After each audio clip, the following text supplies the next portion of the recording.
கருணை காட்டி வெல்வாய், இரக்கம் காட்டி வெல்வாய். புதர்பெருமான் அடியனுக்கு இந்த பிறவிலே இந்த இடத்திலே நிர்வாண நாடு என்கின்ற அந்த வெளிக்குள் வெளிகடந்த பர ஆகாய வெளியில் இருந்து வெளிப்பட்டு நேரிலே உபதேசித்த உபதேசம்.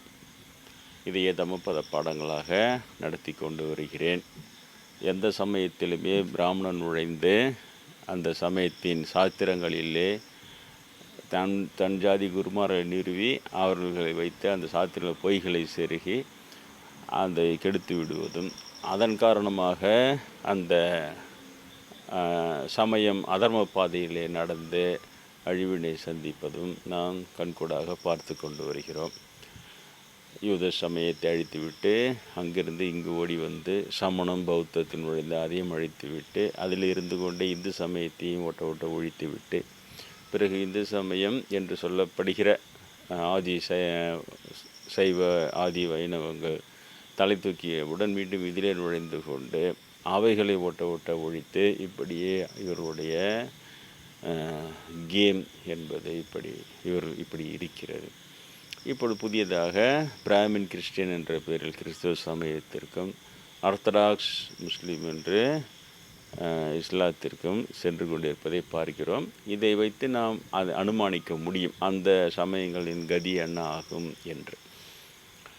அதனால் நான் இவர்கள் தமபதத்தில் செருகி வைத்திருக்கிற அந்த பிராமணனை எந்த பாவம் செய்தாலும் அவனுக்கு பாவமே சேராது அப்படிங்கிற ஒரு அபத்தமான பாடங்களை எல்லாம் ஒதுக்கிவிட்டு புதர்பெருமான் நேரடியாக எனக்கு உபதேசித்த உபதேசத்தையே தம்மபத பாடங்களாக எடுத்துக்கொண்டு வருகிறேன். அந்த தம்மபத புஸ்தகத்தில் இந்த கெடுக்கப்படாமல் இருக்கிற பகுதிகளை மாத்திரம் சொல்லி கொண்டு வருகிறேன். தீயொழுக்கம் என்ற தலைப்பிலே இப்பொழுது தொகுத்திருக்கிறார்கள். அவருடைய சீடர்கள் தொகுத்தது அது. புத்தருடைய உபதேசங்களை எல்லாம் அவருடைய சீடர்கள் தொகுத்தது தான் அது. அப்போ தீயொழுக்கம் என்ற தலைப்பிலே அவர் என்னென்ன சொன்னார் அப்படி நம்முடைய திருக்குறள் தீயொழுக்கம் என்றும் இடும்பை தரும் என்று சொல்லுகிறது. அந்த தீய ஒழுக்கம் என்றைக்குமே துன்பத்தை தான் தரும் அப்படின்னு சொல்லிட்டு அதே தான் இவர் சொல்கிறார். நல்லொழுக்கத்திலே நாம் நிலை பெற வேண்டும், அதிலே நாம் நடந்து செல்ல வேண்டும். அப்படி நல்லொழுக்கத்தில் செல்லாவிட்டால் அந்த இடத்துல தீயொழுக்கம் குடிப்பு விட்டு தீயொழுக்கத்திற்கு நம்மை ஆளாக்கிவிடும். அது பாவத்தை தள்ளும். அப்படியே பாவம் செய்யக்கூடாது என்று தீயொழுக்கத்தின் பற்றிய எச்சரிக்கையை பெரிய அளவாக செய்ய வேண்டும் என்று இதையெல்லாம் செய்திருக்கிறேன். இதுவரை அந்த ஞானி என்றும் நல்லொழுக்கம் பற்றியும் இப்படியே சொல்லி கொண்டு வந்தவர். தீயொழுக்கன்ற தலைப்பிலேயே இவை சொல்லும் பொழுது அப்போது தீயொழுக்கத்திலிருந்து நாம் விலகி இருப்பதற்கான முக்கியத்துவம் அதை தெரிந்து கொள்ள வேண்டும். ஆன்மீக முன்னேற்றத்தை நான் சொல்வது ஒரு பிராமணர்கள் அடிக்கிற கூத்து அவங்க அப்படியே விளக்கமாக சொல்லி வாதமாக பண்ணி இப்படி தான் நிறுவி எதையோ செய்வான். எது செய்தாலும் அவர்கள் அதை நிலைகளை எட்டி பிடிக்காத வரை அது ஒன்றுமே இல்லை. அதைத்தான் பிரம்மேந்திரரும் சொன்னார். இறைவனை உணராமலேயே சொல்லப்படுகிற கருத்துக்கள் அனைத்தும் வெற்று அபிப்பிராயங்களேன்னு சொன்னார். அதை தான் பிராமணர் செய்து கொண்டு இருக்கிறார். அதே போல் அதை பாமர மக்கள் நிறைய பேர் இருப்பனால அவங்ககிட்ட எளிதில் பரப்பிடுவான். அந்த பரப்புகிற திறமை, அதை எடுத்து சமுதாயத்தை சேர்க்கிற திறமை, அதை அவங்க மேலே திணித்து அதை அவர்களை ஏற்றுக்கொள்ள வைக்கிற திறமை, இப்படி திறமை என்ற பேரில் வெற்றி என்ற பேரில் எல்லா கெடுதியும் பிராமண கெடுதியாக மாறி அது தெரிய வருகிறது நமக்கு. அதனால் பொறுமையாக நாம் சொல்லி, ஆனால் இது சைலண்ட் பீரியட் ஸ்பிரிச்சுவல்ஸில் இது ரொம்ப ஊறிவிட்ட கெடுதியாக இருக்கும். அப்படி இயேசுபிரான் வரும்பொழுது அப்படி தான் இருந்தது. அந்த கெடுதியை கண்டிக்க போய் தான் அவரை கொலை செய்தார்கள். அதே போல் தான் புத்தர் பெருமான் வரும்பொழுதும் அப்படி இருந்தது. ஆனால் அவர்கள் வான் ஒன்று சொல்லிக்கினே இருப்பான். அவன் வேறையாவே தான் அவன் அதுக்கு விளக்கம் எடுத்துப்பான். அவன் சொல்லி இப்போ எனக்கு இவனை சொல்கிறான் பாரு, என் கிறிஸ்துவ கைக்கூலி சொல்லிக்கினே இருப்பான். அப்படியே அப்புறம் நல்லா தெரிய வரும். அது இல்லைனாலும் அப்பயும் ஆனால் தொடர்ந்து சொல்லிக்கினே இருப்பான். இவன் அப்படியாக்கணும் அந்த பழி போட்டுக்கினே இருப்பான். இந்த மாதிரி தான் அந்த பிராமணன் ரொம்ப ஒரு கெட்ட இனம் அது. அதனால் திருமூலர் எச்சரிக்கை பண்ணால் அவளை கருவறையில் விடாதீங்கன்னாரு. கேட்கல நம்ம ஜனம். அவனுடைய திறமை எல்லாம் ராஜாங்களை கையில் போட்டு உள்ள நுழைஞ்சிட்டான். சரி, அப்புறம் சொல்லிட்டு போய்ட்டு அதில் வேந்தருக்குள்ளே அழிஞ்சிடும், பொல்லா வியாதி வரும், பஞ்சம் வரும். வேந்தருக்குள்ளே அழிஞ்சு போச்சு, கொரோனா போச்சு, பஞ்சம் வர வேண்டியது பாக்கி. என்ன செய்ய முடியும்? ஏன்னா ஒரு திருமூலர் அவர் சொல்லி அவர் சொன்னதை அழிக்க முடியாமல் இருக்கிறதே இப்போ ஒரு பெரிய வெற்றி தான். அதுவே பெரிய வெற்றி தான். அவ்வளோதான் பார்க்க முடியும். ஏன்னா இவங்களுக்கு தீமையோடு ஒப்பிடும் பொழுது அவங்க இயேசுவே கொலை பண்ணிட்டவனுங்க இவனுங்க, காந்தியை சுட்டு தள்ளுறவனுங்க, அதை நியாயப்படுத்தினே இருக்கிறவனுங்க இன்றைக்கும். அந்த மாதிரி ரொம்ப இது அதே உடனே பொதுவாக வரும்பொழுது சண்டை போடக்கூடாது, யாரையும் கொலை செய்யக்கூடாதுன்னு ஒரு பொது உபதேசமாக இன்னமும் அந்த இயேசுவை கொலை செய்த அந்த ஃபாரிசீஸ் அவங்க ஒரு குரூப் இருக்கிறானுங்கன்னா அவங்க உடனே பார்க்கும்போது ஜனங்களுக்கு எதுக்கு சண்டை போடுவானே, கொலை சண்டை போட்டால் நிறைய பேரை சாகடிக்க வேண்டியது இருக்கும், இஸ்ரேல் இப்படி பண்ணக்கூடாதுன்ட்டு அப்படியே நல்லவனுங்க மாதிரி பேசுறது. அவ்வளோ தீமை இதுலேருந்து விடுபடவே முடியாது. அப்போ இவங்க இங்கே இருந்துங்கன்னா அந்த சின்னூண்டு முனிப்புள் மேய்ச்சிட்டு அவங்க நல்லவன் தானே சொல்கிறாங்க, அவங்களும் அவன் நல்லவன் தானேன்றது ரொம்ப நாஸ்தி. அப்போ என்னென்னா அந்த பெரிய உண்மைகள் அதை நோக்கி மக்களால் செல்ல முடியாத அளவிற்கு மிகப்பெரிய தடைக்கல்லாக இவர்கள் தான் இருக்கிறார்கள். இது உதாரணமாக இப்பொழுது இருக்கிற இந்த காலம் மிக அருமையான காலம். ஏனென்றால் இவர்களுடைய கெடுதியினால் கெட்டு போய்விட்ட இந்த 4 சமயங்களுமே நம்ம கையிலே உதாரணமாக இருக்கின்றன. இப்பொழுது இவைகள் அப்போ இயேசுபிரான் காலத்தில் இந்த உதாரணத்தை பேச முடியாமல் நிலைமையில், ஏன்னா அதை முதல்ல கட்டு அழிஞ்சது யூத சமயம் தான், பிராமணன் நுழைந்ததுனால.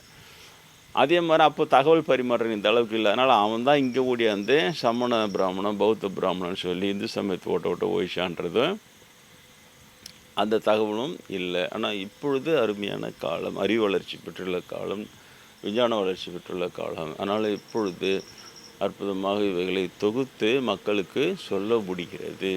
மக்களாலும் சிறிது சிந்தித்தால் அந்த பிராமணன்கிட்ட மண்டையை விற்காத மக்கள் அவர்களால் என்ன சொல்ல வருகிறது என்பதை செய்ய முடிகிறது. அதனால் இதை சொல்லிக்கொண்டே தான் இருக்க வேண்டும், வேறு வழி இல்லை. ஏனென்றால் இவர்கள் கெடுதியை இன்னும் திருப்பி அந்த பழைய நன்மைக்கு திருப்ப முடியவில்லை.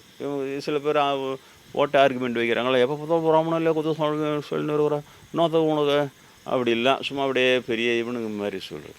ஏன்னா அவனுக்கு செஞ்ச கெடுதியை நீ ரிவர்ஸ் பண்ணி பழைய அளவுக்கு அதை கெடுதிய நன்மைக்கு பழைய நன்மைக்கு திருப்பிட்டு நீ சொன்னீங்கன்னா கொஞ்சமாவது பிரயோஜனம் இருக்கும். எதுவுமே இல்லை, அவன் செஞ்ச தீமையை அப்படியே ஏற்றுக்கணும், அப்படியே வாழணும் நீ அப்படின்றது இவங்க கொள்கையாக இருக்குது. அதெல்லாம் ஒன்றுமேல் இதே தான். இறைவனை நாட்டம் ஒன்றே பொம்மல் ஆட்டம் என்றே இருன்னு அந்த உயர்ந்த நிலைகள் மேலே எட்டி பிடிப்பதற்கான தாகம் வராத குற்றம், அவ்வளோதான். அதனால் சும்மா காலன்னு கழிச்சு போட்ட இது மாதிரி ஆளுக்கு எதையாவது தியரி படிச்சுட்டு அது அவன் சொல்கிற விளக்கம் சொல்கிற விளக்கம் அதெல்லாம் கோர்த்து அதெல்லாம் சேர்த்து இதுதான் சமயன்றது, அது சமயத்துக்கு ஏற்ற மாதிரி மாற்றிக்கினே இருக்கிறது. பிராமணர்களை எதிர்க்கிறதுனா இந்து விரோதி அப்படின்னு ஒருத்தர் ரொம்ப ஈஸியாக போயிடுச்சு அவருக்கு.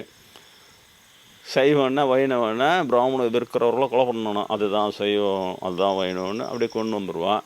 சைவம்னா சிவனை பார்க்கணுன்றது தான் சைவம், வைணவம்னா பெருமாளை தரிசனம் செய்ய வேண்டிய நேரில்னா வைணவம். அதெல்லாம் உயர்ந்த இலக்கெல்லாம் ஒன்றும் ஒர்க் அவுட் ஆகாது. அதை விட இப்படி ஈஸி மேடு ரிலீஜனாக மாற்றிக்கினா அப்படியே ஈஸியாக போயிடும். அதாவது பாப்பானுக்கு ஜாலரை அடித்து அவனுக்காக கொலை பண்ணி கொடுக்குற ஒரு கூட்டமாக மாற்றிக்கினா அப்படி இந்த மாதிரி இவங்களுடைய அந்த மலம் நீங்காத அறிவு, மும்மலம் நீங்காத அறிவில் மல அறிவில் இவங்க தொகுக்கிற கொள்கைகளும் வகுக்கிற இதுவும் அட்டகாசமாக இருக்கும். அதுக்கு இந்த சைலண்ட் பீரியட் ஆஃப் சோசியலிசம் உதவி செய்கிறது, அதையும் நேராக பார்க்குறோம். அதனால் என் போன்றவர்களெலாம் இப்படி தான் செய்ய முடியும். உண்மைகளை சொல்லி கொண்டே இருக்கும் பொழுது அதை இயேசுபிரான் அப்போ சொன்னது தான். சாவழிச்சிட்டா என்ன செய்ய செத்து போடுனார் புத்தர். அப்போ சொன்னது தான் சீடர்களுக்கு. திட்டினானா என்ன பண்ணுறது கம்முனர், ஒரு வேளை அடித்தானா என்ன பண்ணுறது வாங்கிக்கணும், சாவழிச்சா என்ன பண்ணுறது கேட்பாங்க, செத்து போடுன்றார் புத்தர். அந்த மாதிரி தான் வளர வேண்டியதாக இருக்குது. ஆனால் அது இன்றைக்கி சாகடித்தவனு தான் செத்து போனான். ஆனால் அவன் யாருன்னே உலகுக்கு தெரியாது. இன்றைக்கும் இவ்வளோ கொடுமையானவன்ற கெட்ட பேரோ வாங்கிக்கினாங்க. ஆனால் இயேசு புத்தர் பெருமானோ அவரை பின்பற்றியவர்களோ அவர்கள் இறந்தாலும் அவருடைய நன்மை இறக்காமல் இன்றைக்கும் தேவைப்படுகிறவர்களுக்கு உண்மையான நாட்டம் உள்ளவர்களுக்கு பயன்பட்டு கொண்டு தானே இருக்கிறார். இவ்வளோ தான். என் போன்றவர்களுடைய லாபம்ன்றது இப்படி தான் இருக்குமே தவிர அதுக்கும் பாப்பான விளக்கத்தை கேட்டு அவன் உடனே இது போகிறோம், அவங்க வெற்றி பெறுகிறோம், அதை அது பெறுகிறோம், அதெல்லாம் ஒன்றுமே இல்லை. சும்மனாங்காட்டியும் அவனுக்கு பண்ண அடிச்சுனே தான் இருப்பானுங்க. அந்த ஒழிஞ்சதை ஏன்டா யூத சமயத்தை ஒழிஞ்சு ஏன்டா யூத சமயம் ஒழிஞ்சது, அது ஏன்டா அவங்களால காப்பாற்ற முடியலன்னு கேட்குறதுக்கு ஆள் கிடையாது. ஏடா சமண சமயம் ஒழிஞ்சது, இந்திய இந்திய இது தானே சமயம் தானே கேட்குறதுக்கு ஆள் கிடையாது. ஏடா பௌத்த சமயம் அழிந்தது, இந்திய சமயம் தானே அதுன்னு கேட்குறதுக்கு ஆள் கிடையாது. அந்த கேள்விக்கு பதில் சொல்லவே மாட்டான். ஒரு சின்ன லெவலில் தொடங்க மாட்டான். அவ்வளோ சாமர்த்தியமாக இருப்பான். அது அந்த கேள்விக்கான பதில் நம்மளே தோக்கடிச்சிடும். அது இல்லைன்னா அதை கண்டுக்கவே மாட்டான். நீ ஒரு கேள்வி கேட்டவுடனே இதோ அதுக்கு பதில் சொல்கிறேன் பாருன்னு வேறு கேள்வி அவனையும் கேட்டு அதுக்கு பதில் சொல்லியிருப்பான். இந்த இவர்கள் அதெல்லாம் வாதம் விவாதன்ற போல் வாய்த்தறது அதை கேட்டுன்னு இருப்பாங்க. ரொம்ப கஷ்டம் அதெல்லாம். உடனே விளையாடி அவனுக்கு எக்ஸ்பீரியன்ஸ் வந்துடுச்சு. அதில் மோயிரவரோட தில்லாலங்கடி எக்ஸ்பீரியன்ஸ் பிராமணனுக்கு. இவங்க விழிப்புணர்வுன்றது கொஞ்சம்தான். இது 70 வருஷம் 50 வருஷம் விழிப்புணர்வே தத்துணுன்ட்டு தான்.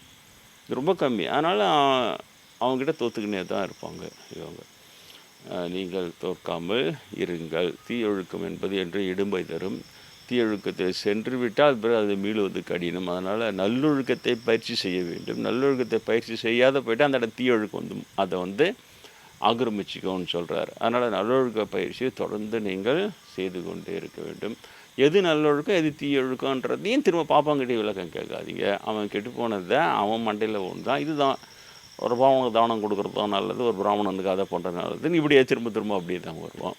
அதனால் அதுக்கு கூட புத்தர் பெருமானிடம் நான் பெற்றுள்ள இந்த நேரடி உபதேசத்தை, எது அன்பு காட்டுதலோ அது நல்லொழுக்கம், எது கருணை காட்டுதலோ அதுதான் நல்லொழுக்கம், எது இரக்கம் காட்டுகின்ற செயலோ அதுதான் நல்லொழுக்கம். அப்படி எடுத்துக்கொண்டு கூட நீங்கள் வளர்ந்தாலே போதும். பெரிய பெரிய விளக்கங்களோ பெரிய பெரிய புஸ்தகங்களோ தேவைப்படும். அதனால தான் அதுக்கு பேர் உபதேசம் என்று பெயர். அவைகளை கடைபிடிக்கும் பொழுது தானாகவே எது நல்லொழுக்கம் எது தீயொழுக்கம் புரிஞ்சுடும். பாப்பர விளக்கம் கேட்டிங்கன்னா அவன் தான் இதே தான் பின்னால் சொறி வச்சுக்கிறான். பிராமணன் அவங்க அப்பா அம்மா கொலை பண்ணாலும் பாவம் சேராதுன்னா அவங்க அப்பா அம்மா கொலை பண்ணுறது நல்லொழுக்கம்னு வந்துடுது வராதில்ல அர்த்தம்.